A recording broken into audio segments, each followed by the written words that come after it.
Warning, this video contains team selection and captain choices which some viewers may find offensive. Hey guys, and welcome back to FPL TV.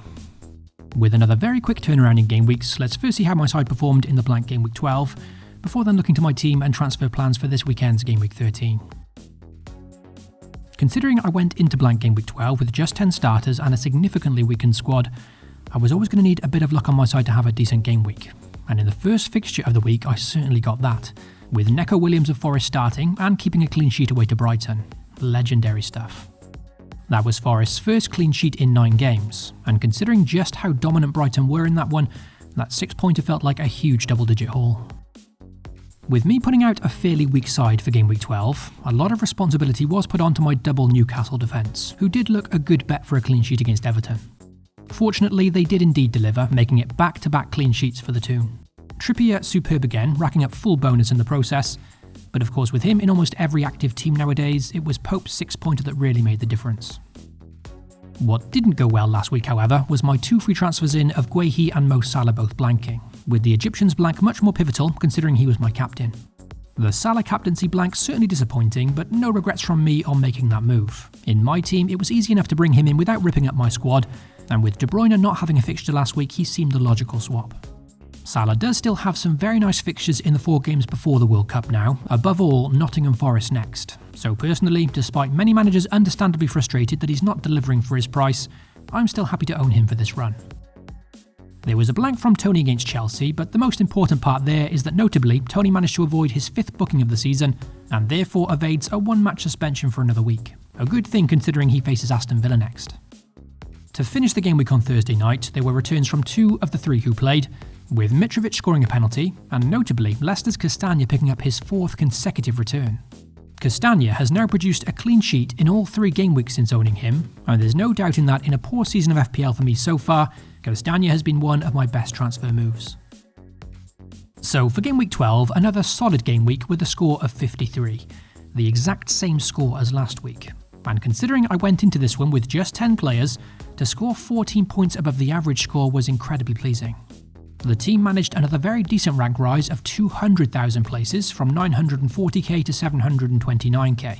And seeing as though it was a game week where lots of wildcards and free hits were in play, well, it's a hugely satisfying result.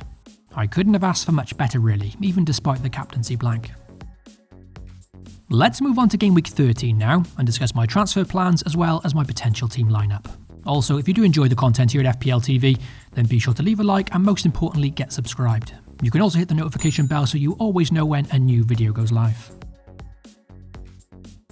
For game week 13, my transfer targets were still those that I spoke about in the previous episode, with both Phil Foden and Bukayo Saka remaining prime targets this game week. Both in good form, both excellent value at their price, and both boasting very appealing upcoming fixtures. It wasn't easy deciding between the pair, but in the end, I've opted to bring in Phil Foden this week for the home fixture against Brighton. Ultimately, I'll probably want both of them in my squad as soon as possible anyway, but this week I've prioritised Foden over Saka for a couple of reasons. Firstly, Arsenal's attacking output away from home has been significantly lower than at the Emirates. Secondly, Saka played in midweek whilst Foden had a nice week of rest. And thirdly, during that game in midweek, Saka was also taken off with a slight knock, which in the end helped and solidified my decision. Granted, Saka will probably be fine to start on the weekend against Southampton, but for me it just didn't seem worth the risk, and I was leaning towards Foden for game week 13 anyway, especially with Man City having that week's rest and now facing Brighton who didn't. Notably, in the following game week 14, Arsenal will then face Nottingham Forest at home, and that's a fixture I will certainly be interested to own Saka for, so despite not buying him this week, he'll likely be a prime transfer target for the following game week anyway. So with me deciding on Foden, the next difficult decision was which player between Zaha or Maddison had to make way to make the move possible. And this one wasn't easy either, as either one could backfire. In the end, regretfully, I've opted to sell James Maddison, a move that I didn't feel overjoyed about once clicking confirm, but here's why I've done it. If I was simply looking at one single game week, then I'd have preferred to have kept Maddison over Zaha this week. And considering that so many have already sold Maddison due to his suspension, I was actually quite excited to own him as a differential against Wolves here. The reason I chose to keep Zaha over Maddison, however, is that in the following game week 14, Zaha faces Southampton at home whilst Maddison faces Man City. And should any other issues arise in my squad for game week 14, then I'll be happier to own Zaha for the longer run, I think. By keeping Maddison this week, I'd have almost guaranteed myself wanting to sell him next week when he faces Man City, whilst with Zaha, well, I can be a bit more flexible there. To be fair, it's likely I'll move Zaha onto Saka next game week anyway, but like I said, if anything else should come up in my squad, well, I'll be happier holding him for Southampton rather than being stuck with Maddison against Man City. The second reason for keeping Zaha over Maddison is the extra saving, which does keep a bit more money in the bank. And what this means is that should Ivan Toney get booked in Game Week 13 and therefore receive a one-match suspension, I'll still therefore have enough money in the bank to buy Gabriel Jesus for that Nottingham Forest fixture instead of moving for Saka. Jesus could too get himself suspended this week, but I want to stay open to that move. So with that one free transfer of Maddison to Foden confirmed, let's see how the side now lines up.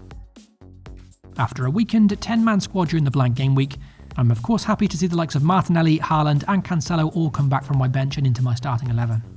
In attack, I'm very hopeful for my side this week, with the likes of Mitrovic facing an out-of-form Leeds and Ivan Toney against an out-of-form Aston Villa. Fingers crossed they can both do the business there in what looks to be two very good fixtures for the pair. On paper, the weaker part of my 11 this week looks to be my double Newcastle defence away to Spurs. Granted, they do head into this one in good defensive form with back-to-back clean sheets, whilst Tottenham aren't exactly firing on all cylinders at the moment. So there's some hope there for a clean sheet, but you'd have to fancy Spurs scoring. On my bench, I do have the likes of Guehi facing an Everton side massively struggling for goals this season, but Trippier just offers a significantly greater goal threat, and who knows, you can always bang in a free kick if nothing else. There's a consideration to start Guehi here, but unlikely I'd say. Trippier's been too consistent, and Tottenham's recent performances does give me enough hope to start him. As for the first spot on my bench, well, Andreas looked excellent against Villa during midweek, and will serve as a great backup should any of my attacks surprisingly miss out or get rotated. For the captaincy in Game Week 13, for now, the armband does sit with Erling Haaland, who will no doubt be as usual the most captained player by some way. He's been so reliable this season, so consistent, with underlying numbers far superior to any other player, and I think this was emphasised even more last week when a lot of us managers all captained the likes of Salah, Son and Kane for blanks all round.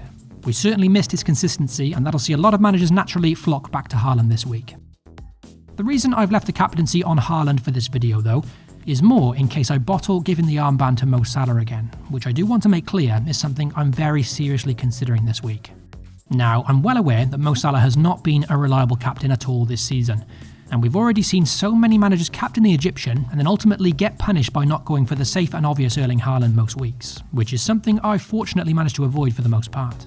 It's simply this fixture here against Nottingham Forest that has me extremely tempted, because no disrespect to Forest, but they look arguably the weakest side in the league as things stand, and in my opinion we're very fortunate not to concede a few goals to Brighton the other day. Currently ranked at 700,000, captaining Salah against this Forest side as a differential could be a risk worth taking, and despite his inconsistent form, there's no doubting this is a very appealing fixture to gamble on, especially considering his blank last week, which will naturally push a lot of managers away from the idea.